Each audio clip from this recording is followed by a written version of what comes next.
Ok, bonjour. Bonjour à vous. Ok, merci. Euh, Ce matin, nous allons commencer avec un nouveau module, hmm, WinDev Mobile.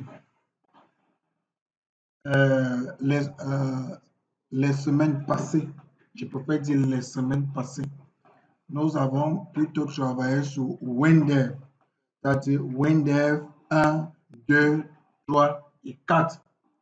Où chacun de vous est maintenant capable de développer de bout en bout une application WinDev jusqu'à le livrer car vous avez fait des setups.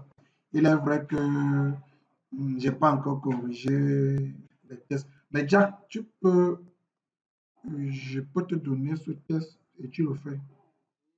Oui, tu me remets ça jeudi. Donc même à la maison, tu peux faire. Donc aujourd'hui, là, je vais te donner, tu peux le faire. Oui. Pour que, raison pour laquelle je n'ai pas voulu corriger, puisque je connaissais ta situation et je voulais que nous tous, oui, je ne veux pas que quelqu'un dise que parce que j'ai eu deuil, j'avais un malheur, les gars ont profité, non. Oui. Donc, tu peux me remettre ça jeudi. Ça dépend de toi, hein. Tu peux me dire quand tu peux me remettre. Oui, donc on va en discuter à la fin de cette première séance. Ok. Alors, les applications Windows Mobile, on va le lancer, mais pendant le lancement, pendant que l'environnement se charge, je puis vous rappeler que c'est avec Windows Mobile qu'on peut faire le développement des applications mobiles pour avoir euh, des livrables sur Android, sur iOS, sur UWP, sur Windows 10. Donc, parce qu'ils ont leur Surface Pro là. Ça, c'est Microsoft. Maintenant, ce que je vous fais télécharger là depuis ce matin, de façon automatique, c'est le Gradle et le SDK pour Android. Le Gradle que vous téléchargez, c'est le Gradle 3.5.1, si je ne me trompe pas, ou c'est 2.4.1, quelque chose comme ça, avec le SDK. Pourquoi nous faisons ce téléchargement automatique? C'est que avec ça, PCSoft te permet de télécharger les éléments essentiels qui vont te permettre de compiler ton projet sur Android. Donc, voilà. Oh, on peut télécharger ça manuellement, hein. On va sur Google, tu télécharges SDK Manager. Dès que tu télécharges, tu installes. Normalement, il va sortir le SDK Manager même et le SDK, c'est tout, c'est comme ça. Tu double-cliques sur Manager qui va donc à l'intérieur, tu as des choses que tu vas cocher pour que ça mette à jour. Oui. Or, à un certain niveau, tu vas te voir en train de tout cocher, même ce qu'il ne faut même pas cocher. D'où, je me rappelle, quand je l'avais fait, j'avais un SDK qui pesait dans les 300 gigas. Comme j'avais ma première machine avec près de 1000 gigas, donc je ne ressentais pas ça. Oui. Quand on m'a donné une deuxième machine tampon, je ne sais pas appeler ça comme ça, c'est là où j'avais donc mis le SDK là dans un disque dur externe de 500 Go. Et quand je voulais compiler, je mettais le chemin plutôt là-bas. Tu vois un peu. Donc, les gars, par exemple, c'est comme ça qu'on peut faire. Soit on peut compiler en indiquant juste le chemin. Donc, tout le long de notre training sur ce module, nous verrons tout ça. Allez, ne vous inquiétez pas. Donc, ce matin, tout le monde a lancé son environnement, je suppose. Tout le monde a lancé son WinDev comme vous voyez là. C'est ça, non? Voilà. Maintenant, non, fais montre-le comment j'ai fait chez toi. Viens là en bas, regarde un peu Jack, regarde un peu au tableau. J'ai fait clic droit. Hein, je reviens encore lancer ça. Donc, fais clic droit. Mais bon, monsieur Njana n'ayant pas la connexion, voilà. Bon, mais oui, oui, oui, oui, oui. Vous allez suivre. Regarde un peu, revenez, fermez le projet. Venez sur accueil. Regardez, regardez là. Voilà, voilà, c'est bon. Maintenant, bon, non, c'est pas grave, même si. Donc, là, on a ces quatre options. Hein. Il y a par exemple l'auto-formation. Hmm. L'auto-formation, c'est-à-dire, c'est vrai, on dit qu'avant d'engager l'environnement, le développement Windows, il faut passer par l'auto-formation. Il peut donc arriver que tu peux mettre là dans l'auto-formation, tu ne comprends rien. Parce que, voilà. Or, il faut quelqu'un qui va te dire non, ce que tu vas faire là, c'est comme ça qu'on fait, ainsi de suite. Alors, quand donc tu t'es, par exemple, l'auto-formation, on peut prendre quoi? On prend par exemple celui-ci, par exemple. Vous voyez, il y a, bon, oui, c'est comme s'ils n'ont pas de fenêtre. Ils ont juste montré comment, si je viens là, je ne vais rien voir. Voilà. Ils n'ont pas de fenêtre. On va fermer l'exemple là. On va venir, voilà, avec fenêtre. OK. Donc, c'est pas moi, c'est moi qui avais mal vu. Voilà. Il y a quand même quelques fenêtres. Vous voyez, quand on va exécuter, vous voyez, non? C'est comme ça que ça va se présenter, même dans votre téléphone. Voir la liste de produits, hein, modifier. Donc, c'est-à-dire, c'est c'est un peu plus complexe au niveau. Je n'ai plus besoin d'installer l'émulateur, non. Il a tout avec lui. Je rentre, peux rentrer, carte magasin, peux rentrer, je quitte l'application. Voilà. Maintenant, si on vient, on regarde à l'intérieur, on va voir les codes qui ne sont pas tellement différents de nos codes. C'est vrai que oui, voilà. Voilà donc des champs qu'on va beaucoup plus voir utiliser. Les champs zone multiligne. Oui, c'est pour les menus. Donc, par exemple, c'est-à-dire ce qu'on a eu, c'est vrai, la zone répétée qu'on n'a pas utilisée sur Windows, sur le mobile, elle est incontournable. Oui, oui, elle est incontournable. Pareil aussi pour la fiche du produit, on va rentrer des informations et tout ce qui va avec. Donc, voilà un peu en quelque sorte ça. On referme, moi je ne sauvegarde pas. Maintenant, hormis ça, ils ont des exemples qu'ils ont livrés en standard. Patiente juste.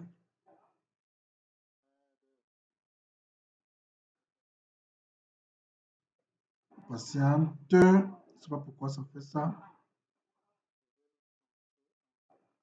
Voilà.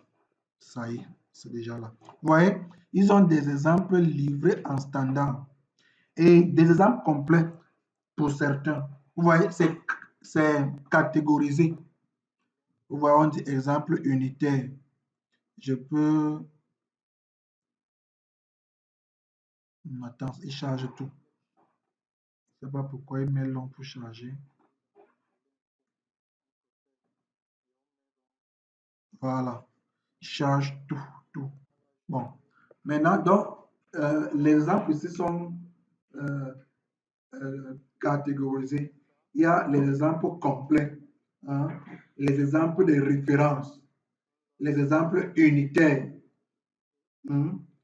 Maintenant, les exemples didactiques. Donc, du genre, si peut-être tu as une notion que tu veux comprendre et peut-être tu n'as pas, tu veux chercher un exemple dessus, non, tu tapes. Certainement, il y aura, au niveau de la barre de recherche, certainement, il y aura. Ouais. Donc, voilà un peu. Maintenant, donc, il y a l'autre menu, ouvrir les projets, ouvrir un projet. C'est parce qu'on vient d'ouvrir ces deux projets, et bon, je vois les autres, que, que ça reste comme projet récent. Mhm. Je peux épingler. Je prends un exemple. Tu as tellement de projets. Et peut-être tu passes le temps à ouvrir des exemples pour voir comment ils font. Et que ton propre projet risque de disparaître. Tu viens, tu épingles. C'est même, tu peux faire pareil sur le mobile, sur le WinDev et WebDev. Hein. Oui, tu épingles. Ça signifie que même si tu reviens, ton projet est épinglé, ça devient plus facile pour toi de le lancer directement. Pardon. De le lancer directement. Voilà. Maintenant, donc, ce qui nous intéresse ce matin, c'est créer un projet. Vu donc que jeudi, nous nous sommes dit que chacun viendra avec l'idée d'un projet, un proposal, hein, que nous allons tous discuter. Bon, en attendant que je vous donne la parole, on va faire de façon ramassée une présentation très rapide. Donc, je prends un exemple. Je crée un projet. Vous voyez, il me demande Android ou iOS. Bon, je suis sur Android. Même si je mets iOS, pendant le développement, je peux switcher. Ouais, un peu. Ou je peux compiler les deux. Bon, j'ai pris Android. Par exemple, je mets là ma présentation. Hmm. Je continue. Ça, c'est vous vous retrouvez sinon. Ici, ce n'est pas nouveau pour vous. Maintenant, c'est là où ça devient nouveau. Voulez-vous générer une application pour téléphone et tablette, par exemple? Si votre application doit être seulement pour téléphone, tu viens uniquement téléphone. Ça signifie que la tablette ne va jamais, compatible. Ça, c'est clair. Si c'est pour tablette, maintenant, par exemple, le ministère peut décider de développer une application spécifique pour une marque de téléphone. Oui, par exemple, spécifique. Et tu vois, du coup, la liste sort. Par exemple, le ministère peut dire que non, nous on veut les Samsung S. Par exemple, Samsung Galaxy S, peut-être S2, S6, S par exemple. Donc, tous les S passent. Si tu viens avec les noms, et on dit que non, configuration matérielle, ouais, un peu. Et lors même du déploiement sur Android, vous pouvez dire que c'est seulement les Samsung là qui passent. Parce que vous savez qu'au sein du ministère, c'est peut-être la S6 Edge que le ministère a acheté pour son personnel. C'est-à-dire que celui qui n'a pas S Edge ne peut pas installer. Voilà un peu comment on peut faire quelques mesures de sécurité. Oui.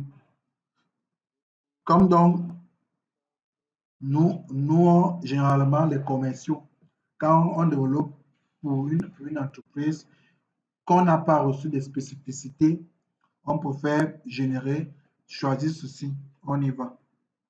Le GDS, je vous ai expliqué longtemps, le GDS standard. Voilà. Vous voyez, t'as dit là des trucs très beaux. Bon, vous allez voir certaines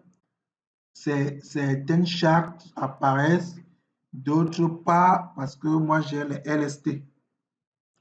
Donc, on va prendre par exemple, chez vous c'est le bleu, parce que le ministère c'est le bleu, la diplomatie. Voilà, je m'en vais à suivant. Net comme on faisait là. Donc, jusqu'ici, vous me retrouvez. Monétaire, argent. Bon, nous sommes au Cameroun, on dit franc CFA. On ne veut, il n'y a pas de truc décimal. Voilà. Base donnée. Nous, on ne va pas faire de BD. On enlève, on a fini. Voilà notre génération. Automatiquement, il nous demande de créer une fenêtre. Non. Ces menus-ci ne sont pas nouveaux pour vous. Peut-être c'est le bas qui change. Hein? Sous Windows, on voyait une roue dentée. Hein? Les deux-ci étaient identiques. Sous Windows, on voyait une roue dentée ici. C'est remplacé par la mascotte Android. Hein? Le reste là n'est pas, c'est-à-dire ne vous dérange pas. Maintenant, on va créer une fenêtre. Vous voyez, automatiquement, lui nous facilite la tâche. Il a déjà les fenêtres menu, hein, les fenêtres à propos, les fenêtres connexion. Bref, tout est là et leur équivalent sur Android. Je prends un exemple. Je prends fenêtre menu. Vous voyez déjà, je peux dire accueil. Je mets mon titre, par exemple, ma présentation.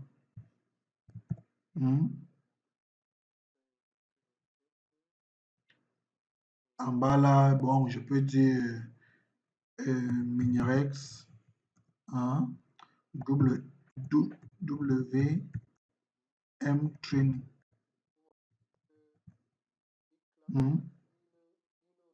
Voilà. Et vous voyez, je vais exécuter. C'est ma première fenêtre que vous voyez là. Vous voyez qu'avec ma première fenêtre, vous voyez que tout est classé, même si je viens là, hein, je rote, c'est bon. Oui, ça c'est peut-être un mode paysage qui peut être compatible avec, voilà. Maintenant donc, vous avez vu, j'aime roter, mais je ne voyais pas tout. Comme on va aussi beaucoup plus s'attarder aussi ici, on a IHM, activer l'ascenseur. Ouais, donc si je reviens, je rote mon écran. Vous voyez que ceci apparaît maintenant, non? Je peux faire un scroll. Et il y a tellement de choses qu'on peut faire. Oui. Et avec le mobile, vraiment, on va toucher, comme on dit souvent, toucher tout.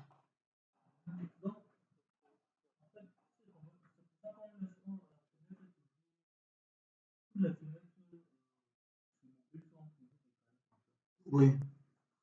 Voilà. Il nous montre par défaut la largeur minimale pour, voilà. Et peut-être quand on va atteindre les agencements, tu peux décider de faire l'agencement. Ça, c'est ce que nous allons voir. Il ne faut pas se laisser, c'est facile.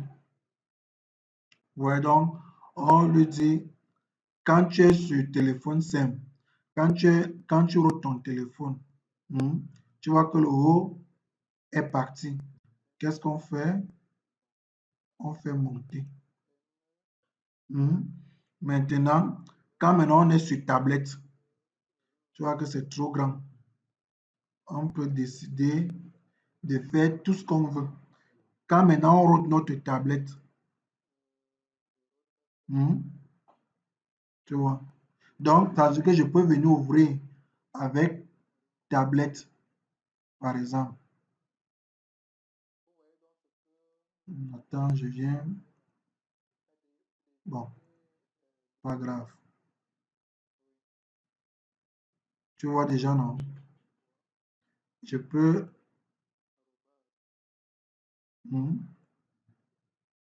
Tu vois. Donc, ouais, quand on ouvre avec tablette, on ouvre avec Donc voilà, quand on va voir les agencements, c'est-à-dire là, c'est un moment où vous devriez être concentré dessus. Les agencements permettent, euh, ils permettent d'adapter l'affichage en fonction du terminal. Généralement, quand on code sur Android sous WM, on prend le format générique. C'est-à-dire, si toi tu prends, par exemple, un téléphone euh, d'un format élevé, hein, pour gérer le petit format, c'est pas facile. On dit souvent que c'est souvent mieux de prendre le petit pour pouvoir gérer les grands. Oui. Donc voilà un peu, grosso modo, ce qui est pour la présentation. Donc, si je reviens là. Donc, voilà ce qui sera. C'est-à-dire, je peux créer notre fenêtre, par exemple. Je prends quelle fenêtre? Par exemple, fenêtre connexion. Vous voyez, tout est déjà là. Tout est là. Je crée encore une autre fenêtre. J'appelle ça fenêtre à propos de. Tout est déjà là. Et s'il faut les lier, moi, je ne réfléchis pas. Si je dis que connexion, c'est ça. Là, sur mobile, sur Windev, on utilisait la fonction ouvre. Ici, on va dire on va peut-être dire qu'on ouvre ça, connexion. Sur mobile, maintenant à propos, on a une autre fenêtre à propos qu'on a créée. Tu vois qu'on va juste venir le modifier, mettre nos propres informations dedans. Vous voyez que si maintenant j'exécute,